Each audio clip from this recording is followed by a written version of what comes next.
Andre, man, welcome to the show. You doing okay this morning? Good morning, Jamal. Good morning, everybody. Yeah, doing fine. Watching the developments as always. Always So, interesting.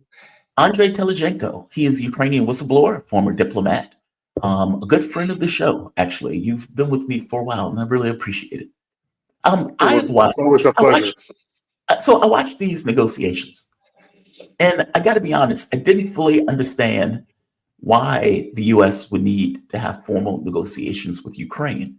And I guess for my take, I looked at it as okay, Trump is devolving these negotiations with Ukraine after the meeting with Zelensky and making it more formal in the way that he's engaging with Ukraine. Then they come out with ceasefire. The ceasefire is dead on arrival. There's no situation where the ceasefire was going to be accepted. Putin said it was going to be accepted. Lavrov said it was going to be accepted. Peskov says it wasn't going to be accepted. And now you've just had a person from the Russian Duma say ceasefire is not going to be accepted. We are only in this for a sustainable peace and a real deal. We've done Minsk 1 and 2. We've done the Istanbul agreements. We've had all of these missile treaty agreements. Hell, even the overthrow of the Ukrainian government, a government that was supposed to be neutral. All of these things were betrayals. So why on earth will we accept a ceasefire? I brought you on because I was curious about the take of Ukrainians on all of these developments that are taking place, the moves that Trump has been making, this negotiation, the negotiation that's supposed to take place with Putin. What are Ukrainians thinking about all of this as this kind of unfolds and we move forward on this? Yeah, it's as you said, a lot of betrayals were happening before all this. There was agreements on the Minsk Accords, Minsk One, Minsk Two. They were ratified in the United Nations by Ukraine itself, signed by Poroshenko, the former president. And then when after 2022, Merkel and France signed it, Germany signed it. They were the ones who were negotiating those peace deals in Minsk. And then they come out years later saying, "Oh, it was just like a cloud, smoke cloud, just to get you guys off, and we wanted to arm Ukraine more and more." So this is like it was just obvious that this was happening. The West was trying to make this war happen, especially the deep state, the globalists, the European Union today, and so was the Istanbul Accords, when Ukraine could have had peace, it didn't get it. So like with Boris Johnson coming there, so this is all obvious facts. Like this is just the recent ones. And what we see today is, I think, the ceasefire is not good for Ukrainians because more Ukrainians are going to die after if it even if it ever happens. Not today, but tomorrow they will, because Ukraine will eventually rearm itself because U.S. continued the flow of weapons. If it's not like the U.S. stopped the flow of weapons, stopped the flow of intel information to the Ukrainian government, the Kiev regime, and they said we're going to have a ceasefire, then yeah, it looks like it may be possible. Just everybody calm down. Nothing's happening. But here, no, we have a ceasefire. We're going to rearm Ukraine again. They're going to regroup because the Russians are kicking their ass all over the place. Everybody's dying in millions and thousands of people every day. Like Kursk region, Ukraine lost within the last 6 months more than Yeah. 66,000 men were killed just in Kursk region. And I'm saying this is like a 40 kilometer to 11 kilometer in wide and 11 kilometer depth part. It's not like the whole Kursk region. I'm saying it's a small part. And the whole other front region, it's over 1 million people dead. And this is just for what? Nothing. To continue Yeah. the more men that are dying. So this is how I see it. This is the wrong situation for everybody. Wrong for Russia because first of all, it's not going to accept it, and it was a setup. A setup because why? You don't talk to the loser in this situation, which Right. Ukraine is, and then you don't dictate its terms. You talk to how it all started. Russia, United States, they agree upon the situation, and then they move it forward. Yes, Europeans didn't agree with it because they wanted war. Why do Europeans today agree? Ursula von der Leyen, everybody, like Boris Johnson, sprung out of his garbage can and saying, "Oh yes, this is great. We're going to continue war. I'm going to make more money." Because they need this. This. They understand that Russians are not going to accept it. There's going to be a continuation of war. They were afraid when America and Russia were talking because then they understood. Then it could be made a deal that could have stopped this war completely Right. And right now, Trump is being dragged into this, I think, by his own team around him that, or no, or sold off or don't understand or whatever, but they are not, this is not for good peace terms.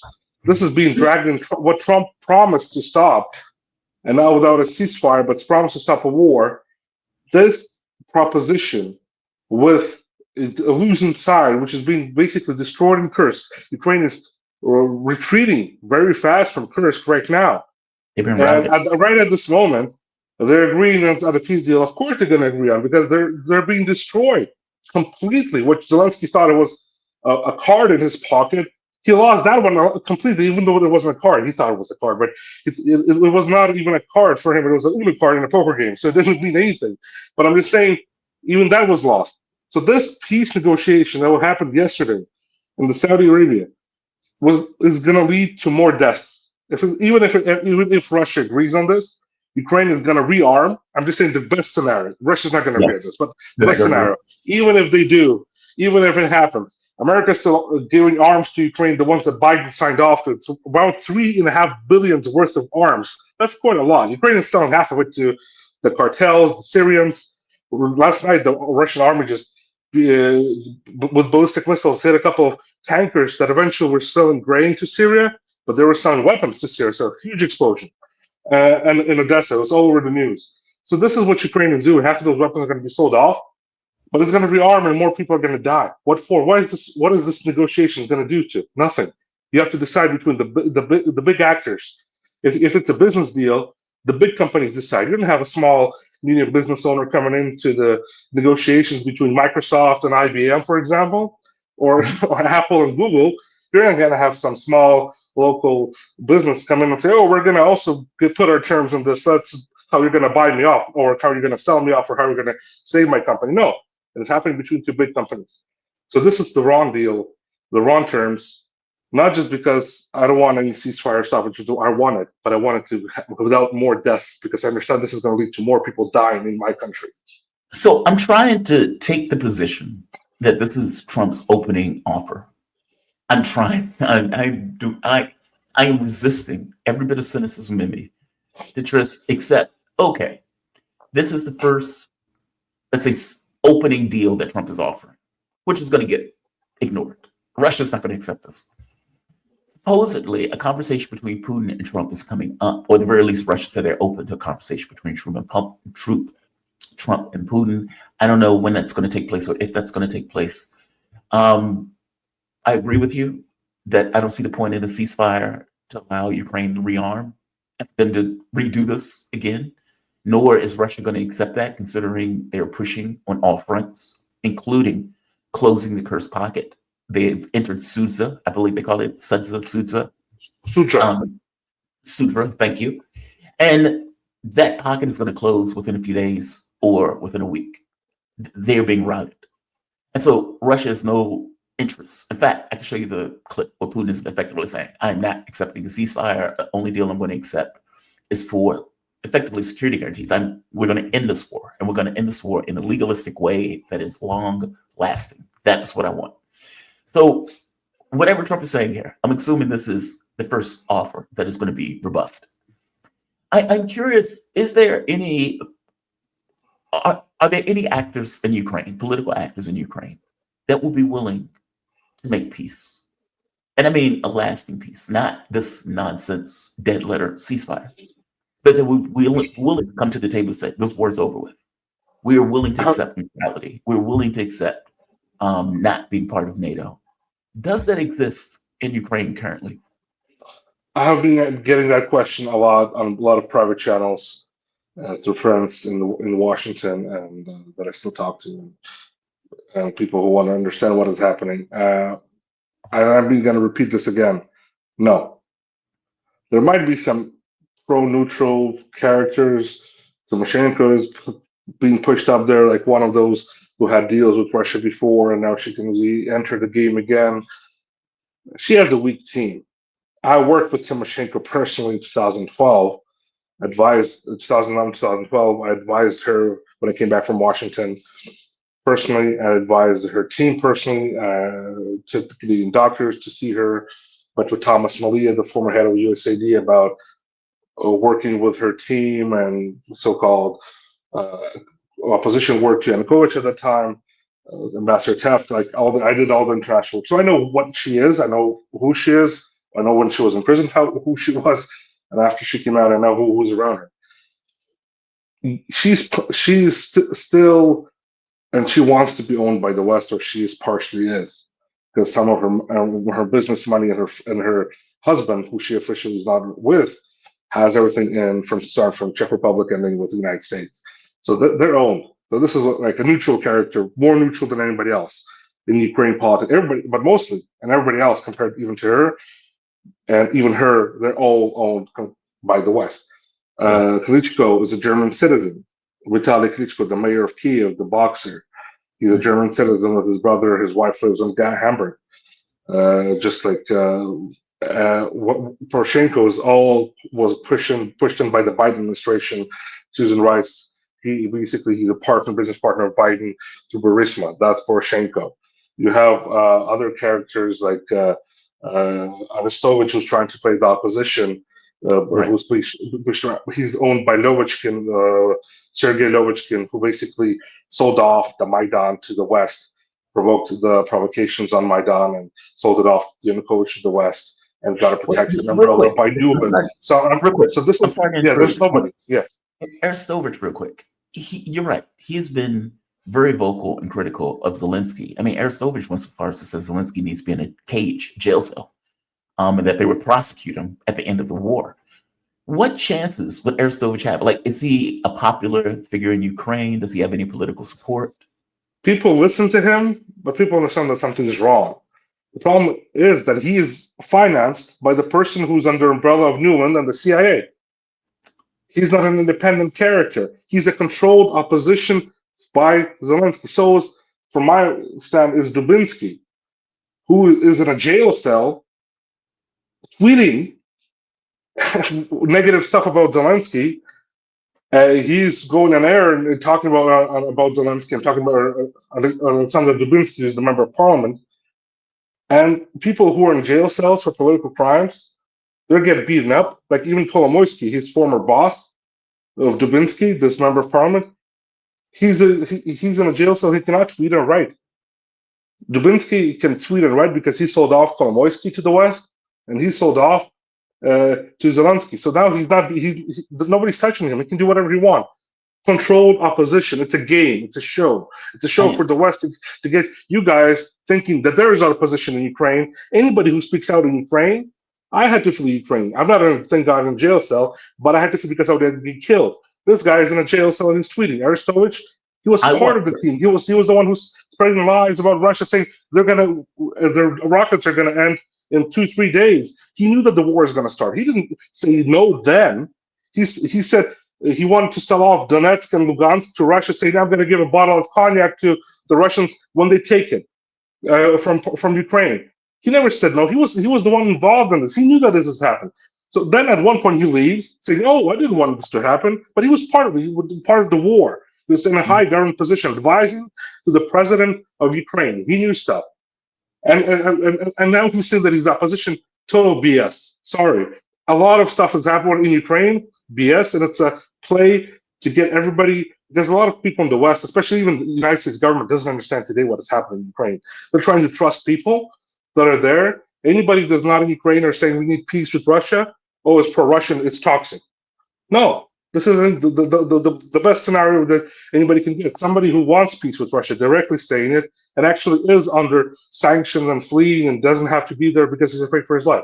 Sorry, go back. I'm going to go back to you. I was talking too much. I just want to get my point out because there's a lot of misunderstanding on the real opposition in Ukraine, that there is none. People who are in Ukraine, some people who are not in Ukraine, there are strings attached between all of them and the deep state. That is the biggest problem. Like not within the last 10 years, just recently, like the last couple of years, right when the war started, these people were connected to Zelensky and his regime. And now when they understood that the war is going to be lost, when the agenda for the West was to break up Russia the first 3 months, then they broke up from Zelensky and eventually started their own thing. And that's the biggest problem. And the West is trusting these people. I'm saying, how can you tweet from a jail cell if you're a political prisoner? Everybody else gets beaten up and killed. somebody is tweeting, how can you come out and leave the country like Arestovich when you're part of the Zelensky team? Now he actually started to criticize him from Ukraine. Right. Nobody would let him out of Ukraine before when he started criticizing. He left because he's supported and backed by Novichkin. So Dubinsky sold off his former boss Kolomoisky. That's why he's being protected, and that's why we've been trying to bring up these people back again. They cannot be trusted. Nobody in Ukraine can be trusted. There's no real politician at this stand who can be trusted from the Ukrainian side because they're interconnected. The deep state, not just the U.S. government, they're collaborators with the deep state, the intel groups, MI6, CIA, the people who hate Trump, and they want to try to put these people into his pocket to undermine the Trump peace deal with Russia, even if Zelensky changes. Anybody who come to power, Zaluzhny, Dubinsky, Arestovich, Zelensky if he comes back, whatever, anybody, they're going to undermine Trump's peace deal because they're not going to be independent and sovereign. All these people are owned or have their money in the West. That is deeply dispiriting. It is. I'm glad you put up Dubinsky. I tweeted to him, by the way, because you're right. He's in a jail cell, and yet he's tweeting. And I asked him several questions because I wanted to see if I can get him on for an interview. And he said, look, I can't do in person, but I can do a video interview. He sent me a tweet today, actually. And it was him in a jail cell being forbidden from talking to Trump, effectively saying you are not allowed to speak or send anything to Donald Trump. And that was the point of the tweet, him in a cage being told you're not allowed to do that. Who is Dubinsky? I don't know who he is. And maybe this is my own memory hole. Who is this guy? Why is he relevant? Look, Dubinsky, I knew him from before in Ukraine. He was a member of parliament from the party of Zelensky.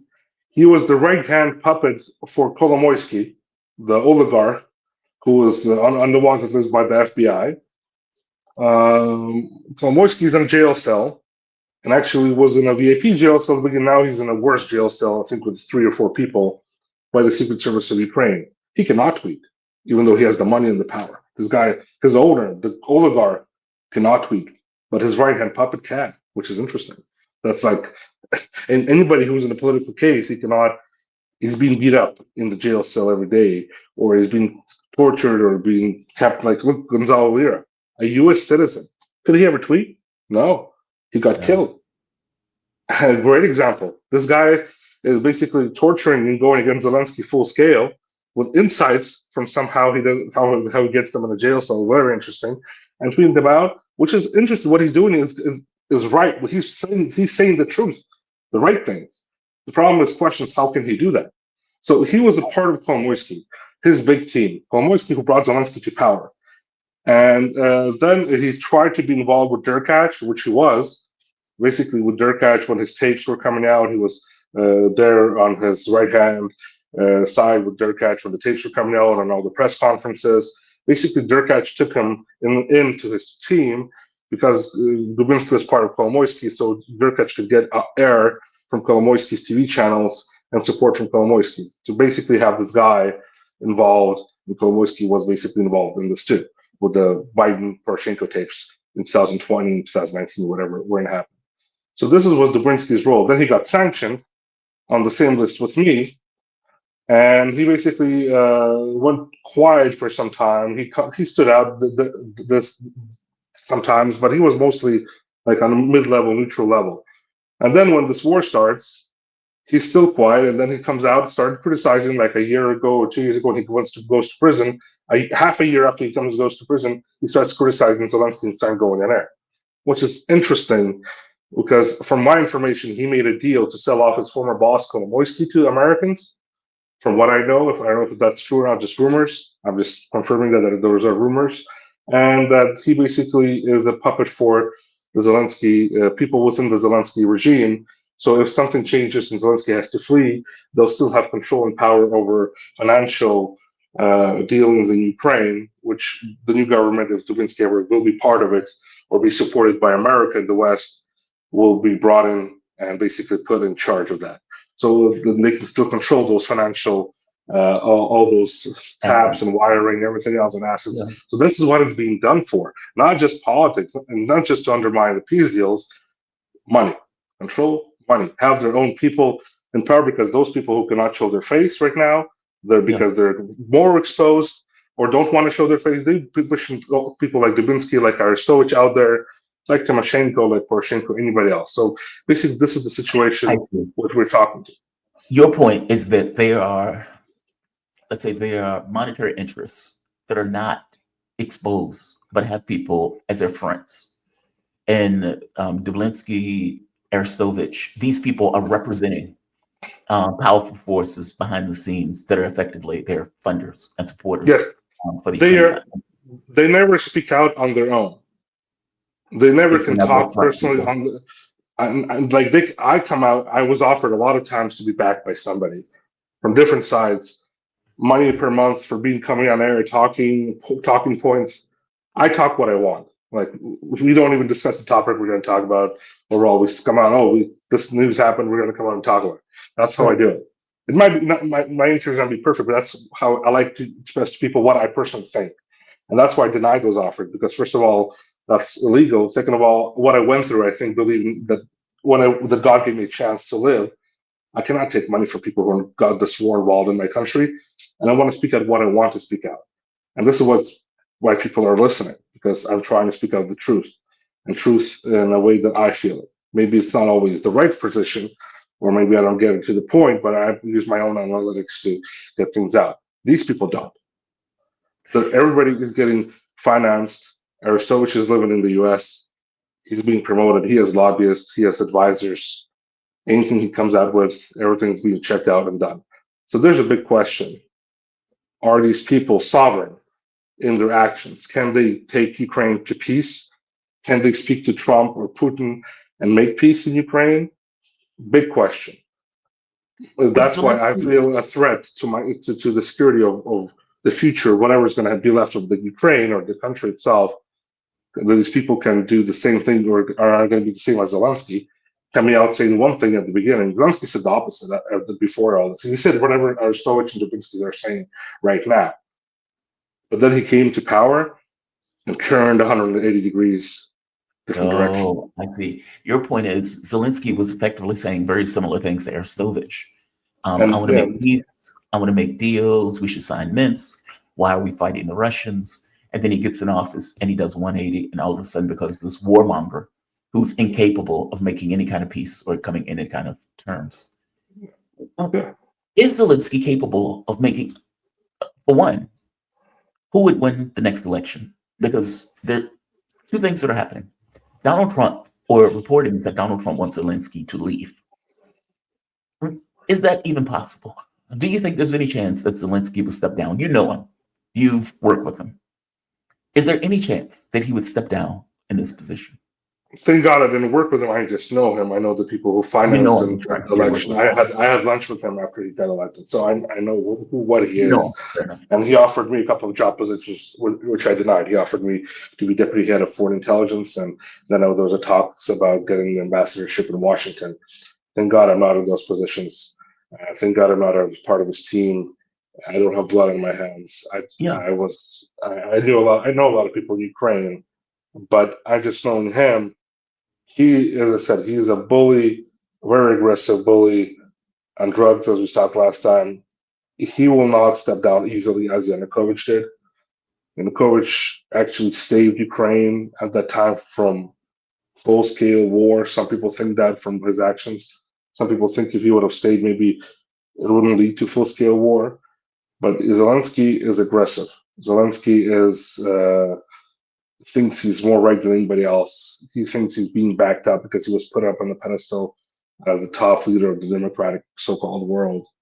He's being backed by globalists. They're always putting wrong things into his ear, wrong information that everything's okay, everything's good. But I saw documents that are being sent from the Ministry of Foreign Affairs of Ukraine to him, uh, and they are not. They're mostly positive. They're not anything negative there, saying that Ukraine is winning. We have full support of everybody in Europe. And right now, Europe does fully support, most of Europe fully supports the war in But he Ukraine. has So, to know that he's lost the war. Like meaning no, it. What is about, for example, he they were knows that being routed in Kursk. he knows that he's lost, but he cannot accept the defeat because he thinks that it still things can happen. They're waiting for like they call it the black swan effect. Черный лебедь in Russian. It's like some miracle is going to happen to Putin, or something's going to happen. I'm younger, or we're going to live out, or something. We're going to wait this out, and then things Russia are going to collapse. Putin's going to agree on a peace deal that is going to be bad for him, and Russia's going to fall apart. That's what they, not just Zelensky, his advisors, the West, the CIA is waiting for this. They're not. They understand they cannot defeat Russia openly against them, so they're waiting for all these miracles to happen. I'm serious about this. This is how they think. They don't think strategically because he doesn't think for the country. He doesn't care about Ukraine. Zelensky doesn't care about the people in Ukraine. He doesn't care about anything for his country. He cares about himself, his family, his money. That's it. He doesn't believe in God. He's an atheist, even though he's Jewish. He's an atheist. So completely doesn't believe in God. He doesn't go to synagogue. Like he doesn't even support this. Second of all, that's why he's doing this to the church in Ukraine, because he doesn't care. And second of all, he cares about the money. He cares about, and he actually said that a couple of years ago. I only care about my family and my children. And that's it. I don't care about anything else. And he actually does believe in that. And there's a problem. People think of him. Oh, Zelensky, the president of Ukraine, even though he's illegal, the president of Ukraine. He is not the president. He doesn't think about Ukraine at all. That's the problem. People think that they think about Ukraine. They don't think about themselves. Yermak, Zelensky, his team, they don't think about themselves, their money. Well, you know what they're negotiating there also in the US mostly? Not just for Ukraine, security for themselves. If they're free, so nothing things will not happen, so they won't get sanctions, their asset won't be frozen, they won't get shot in the head or be hanged like Berezovsky in the shower in London. So that kind of stuff.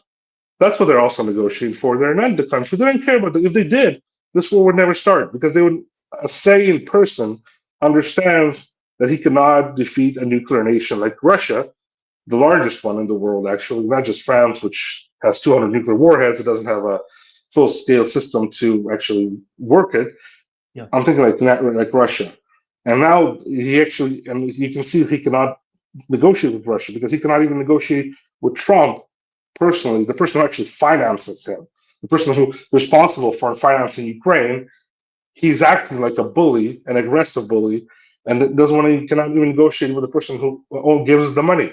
How can he So there, negotiate with the person who he psychologically hates or was believed to hate him, Putin? so He he's cannot. expecting America at the Vistula, like where this thing happens where the Russian military collapses, and they're able to make all of these inroads and gains. But he was willing to negotiate the Istanbul agreements. That was Why? Please. yes. Sorry, I'm getting a lot of stuff on my mind. You're They fine. were ready to negotiate the Istanbul agreements because Ukraine and Kiev was surrounded by the Russian forces.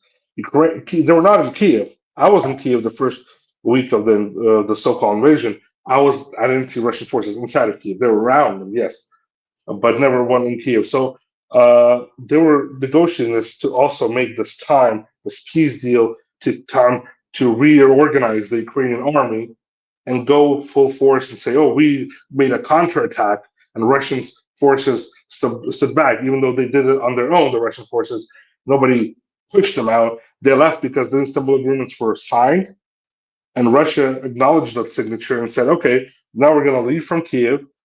Zelensky got security guarantees that Putin is not going to kill him. From remember that interview with the former prime minister of Israel, who was in Moscow and said, "Will you kill Bennett. Zelensky?" To Putin, and Putin said, "No, I can give you my word, and you know that my word is solid. I will not kill Zelensky." That prime minister of Israel called Zelensky. That's when Zelensky was secure.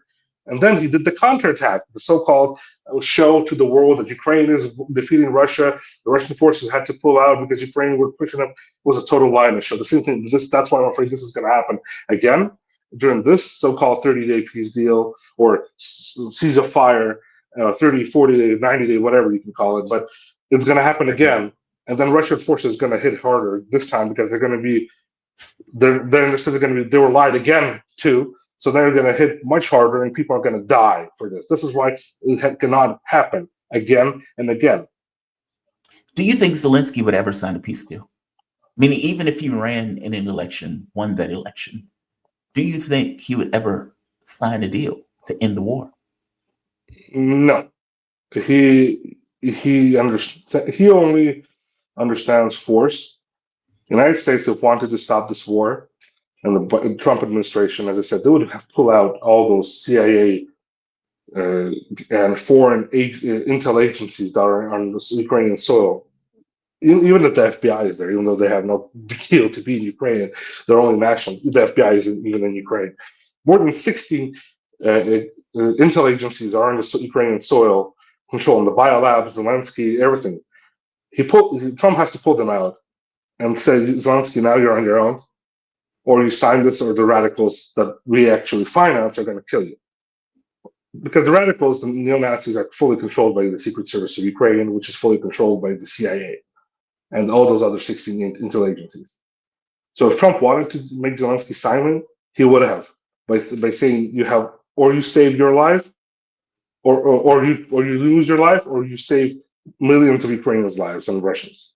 This would have been actually what can the U.S. do? They don't do this because there's an agenda. I believe Trump personally and his family do want peace, knowing what they talked about and knowing what people around him are talking about, like and JFK Jr. and everybody else, RFK Jr. and everybody else. I'm just saying there's a team who are Russophobes around him or were sold off to the military-industrial complex. Because how Trump thinks, he thinks, I have people who I trust around me, they're not going to sell off.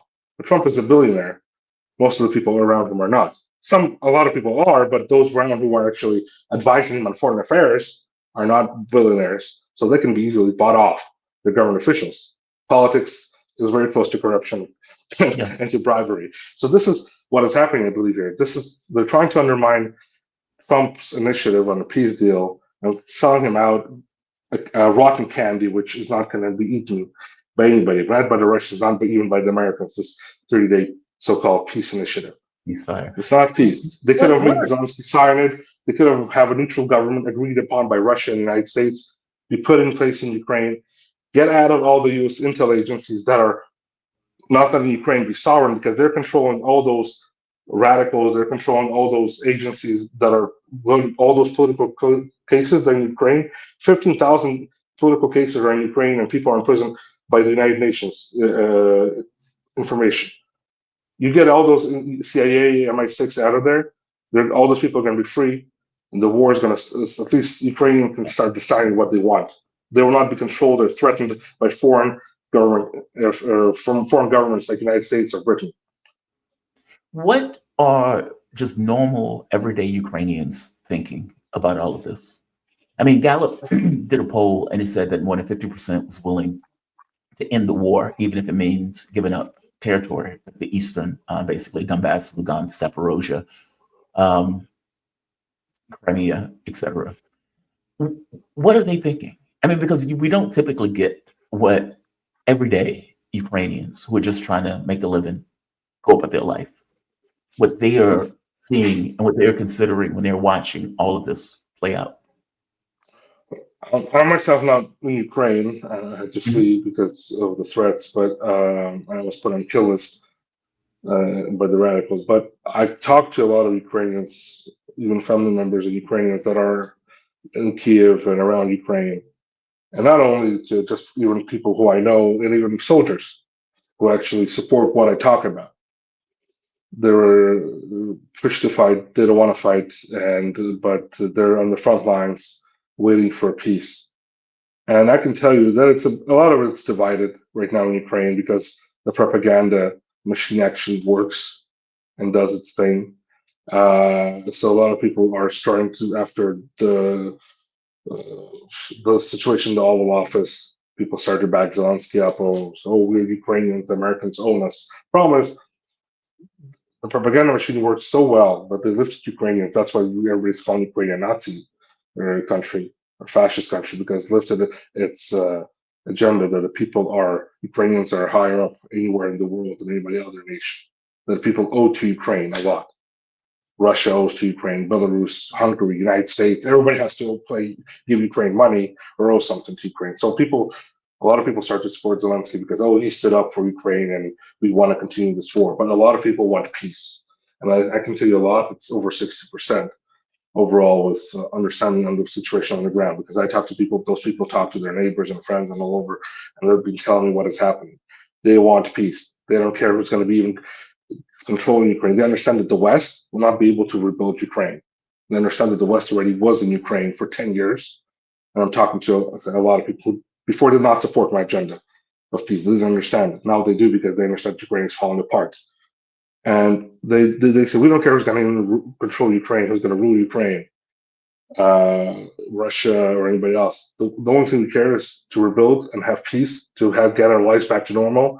Our men cannot go out on the streets. Our men cannot work. A lot of them were sent to the front lines. We want it to be over with, and we don't care. And that's it. That's what we want our life back. That's what a lot of Ukrainians think. First of all, military.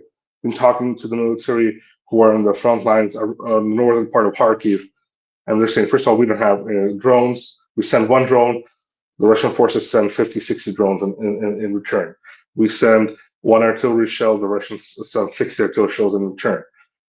We are in our positions. This is the quote from the military, and this guy is he's an officer, high-ranking officer. I'm not going to say who he is, but a high-ranking officer in his position saying, we are in our positions, not because of our strength.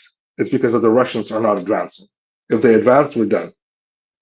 So this is what the situation is on the front lines. And he said this is everywhere like this. If the Russian forces would actually start advancing full force, everything would just collapse completely. They're just saving, and they don't want people to die, and they understand that something might change. This is the other side. This is what the soldiers think on the ground.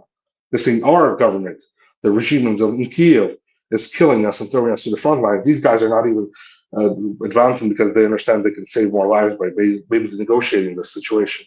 But if they do advance, and if this peace deal gets broken within the 30 days by somebody, or Ukraine removes reorganizes its military, starts advancing somewhere else, a lot of people are going to die. That's what I'm saying, because I have full information from the ground from people I talk to, and I trust those people because I worked with them for a long time before.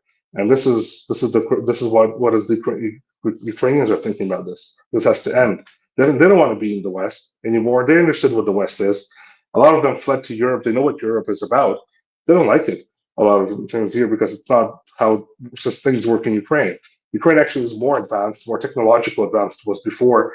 You can even order things online anywhere. If you're in a little village and people are going to deliver food to you in your house, you can get online banking much easier than in Europe. Like service, doctors, you can get a doctor's appointment within 2 hours, except like in the West, you have to wait 2 months or 2 weeks or 3 weeks.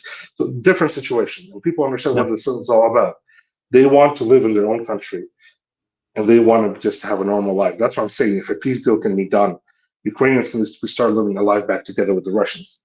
Why I'm saying this? Because historically, we had already civil war in the beginning of the 20th century, when the Russian Empire collapsed. There was a big civil war, more than 10 million dead during that civil war, and still Russians and Ukrainians and those in two nations combined together, lived a peaceful life, and fought the Second World War together and won it.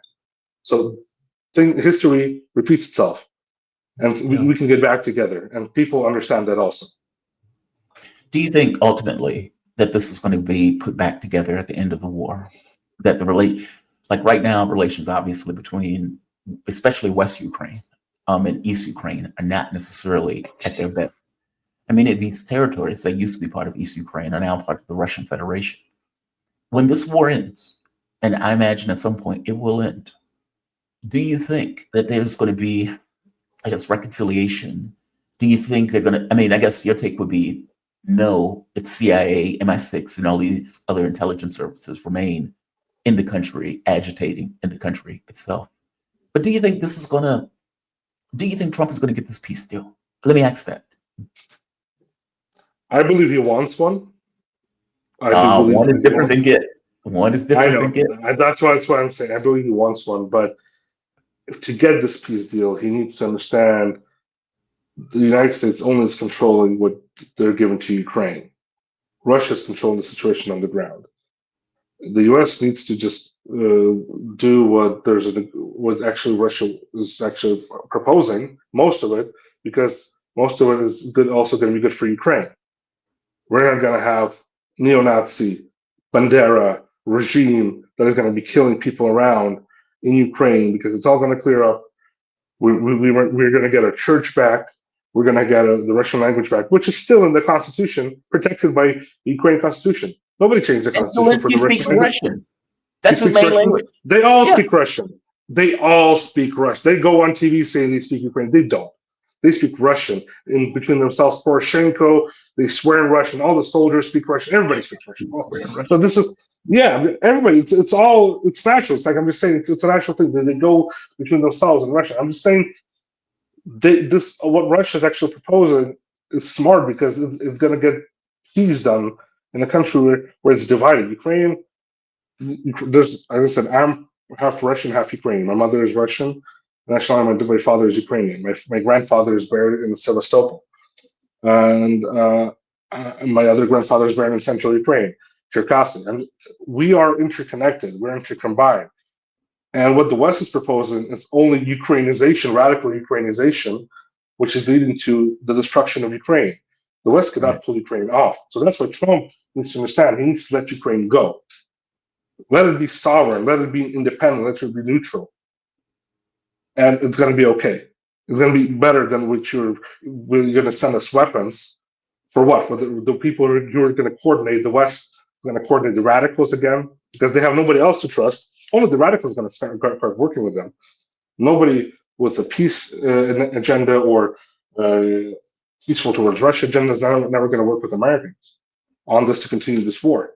People who want peace, they're going to acknowledge that we should get back because we were part of Russia for more than 350 years. We were one country. It's like take away Texas right now from the United States and then say, oh, let's you guys, Texas should be Mexican because it was before Mexican, but for the last 200 years it was American. Forget about that. No, it's not going to work. It's going Yeah. to be a civil war. Part of Texas is going to divide. I don't want this to happen to Ukraine. We already were divided. Let's bring it back together. And Trump needs to understand this. He needs to not listen to whatever people are trying to lure him in with these initiatives of 30-day ceasefire. No, a peace deal done. Talk to Putin. Trump needs to talk to Putin only, and then bring back to Europeans and Ukrainians and talk to them only afterwards, not in between, because this is going to interrupt all the initiatives. What is going to happen? You talk between the big companies. You don't talk to the middleman. Yeah. Ukraine, unfortunately, is the middleman for the deep state and the globalists. It's not a sovereign, independent country. It lost its sovereignty 10 years ago during Maidan. Unfortunately, I was part of it. Unfortunately, I saw what happened. I'm going to, let's say, pay my dues for this for all my life. But I saw how Ukraine lost it. And I don't want Ukraine to lose it again. I want Ukraine back, its sovereignty and independence back. And you don't talk to these unsovereign people because they're going to undermine everything that is being done by the new administration, and they're going to only lead to more deaths. So, of course, I think Trump is going to get to it one day, hopefully, because otherwise it's going to lead to World War III, or full Ukraine is going to be fully taken over with the military by Russia. By Russia, Ukraine needs to be peace with Russia. It needs to be under the Russian umbrella also, because we are decided, like Canada is with America. Yeah. Nobody's going to Ottawa saying you have to be with Russia because you're close to our northern part border, whatever. No, the same thing with Ukraine. Our history is a great example with Texas. You take it away, you can't. It has to be part of the United States. It has to be there. So, or like for example, China's going to come in Texas and say, be part of China. We're going to Mexicanize you and Americanize you, and then you're going to be coordinated by Beijing. No, it's not going to work. There's Yeah. going to be total disaster. It's going to be a total destroyed state within the United States. So this is what I'm talking about. This has people have to understand. Ukraine, it will be taken over by Russia with force, and a lot of people are going to die, or it can be peacefully working with Russia to rebuild itself, working with the West to rebuild itself, working with Belarus to rebuild itself, with Hungary to rebuild itself, and keep as many lives as possible saved That's only going to happen when you make a real peace deal, not a ceasefire for 30, 50 days, 60 days, 100 days, whatever. It's not going to work. Andre, from your mouth to God's ears, thank you for this. Honestly, thank you for this. I really appreciate your take. Andre Telezhenko, he's a Ukrainian whistleblower and a former diplomat and a good friend of the show. Thank you, my man. Be safe. Have a good one. God bless. All the best. Thank you. All right. Really good take by Andre. I'm fascinated by the life that he's lived and what he has gone through. And I'm deeply appreciative that he's willing to join